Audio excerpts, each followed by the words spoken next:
My roommate's entitled ex-wife demands that I hand over my house because she was married to my roommate. She was humiliated in court. I have been living with my roommate for about 3 years now. We've been great friends and have had a fantastic living arrangement. He's going through a rough divorce with his ex-wife, and I've tried to be supportive. Fast forward to yesterday. His ex-wife shows up at our doorstep unannounced and demands that we hand over the house to her. Yes, you read that right. She claims that since she married my roommate, she has a right to the house, which is currently under my name. Her audacity took me aback. I told her that the house was mine and that I wouldn't give it to her just because she was going through a divorce. She started getting aggressive and accusatory, saying that I was just trying to screw her over and that I was not a good friend to my roommate. I lost my cool and snapped at her, telling her she needed to respect my property and boundaries. I told her that if she continued to harass me, I'd have to involve the authorities. She stormed out of the house, leaving me shaken but relieved. Am I the asshole here for snapping at her? I felt justified in defending my property, but I could have handled the situation better. Update 1. Well, she's taking us to court. I just received a summons in the mail, and we're scheduled to appear in court in 3 days. She's suing me for the house, claiming she has a right due to her marriage to my roommate. I've spoken to a lawyer, and we're preparing for the worst. Has anyone else had to deal with an ex-partner's craziness?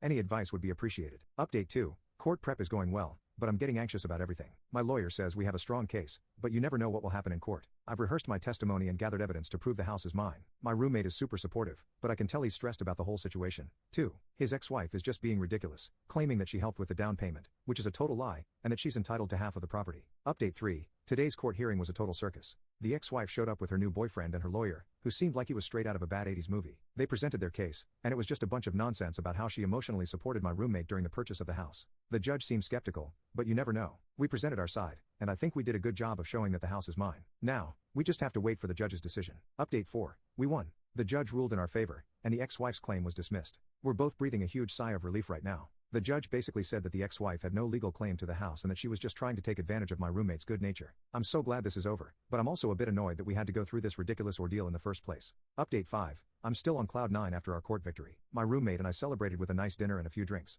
It's amazing how much stress and anxiety can be lifted off your shoulders when you finally get a positive outcome. I'm just glad that justice was served and that we didn't have to give in to the ex-wife's ridiculous demands. Update 6. My lawyer called me, and the ex-wife is appealing the decision. I'm not surprised, but I'm still annoyed that she's unwilling to accept defeat. My lawyer says we have a strong chance of winning the appeal, but it will be a longer and more expensive process. I hope the appeal court sees sense and upholds the original decision.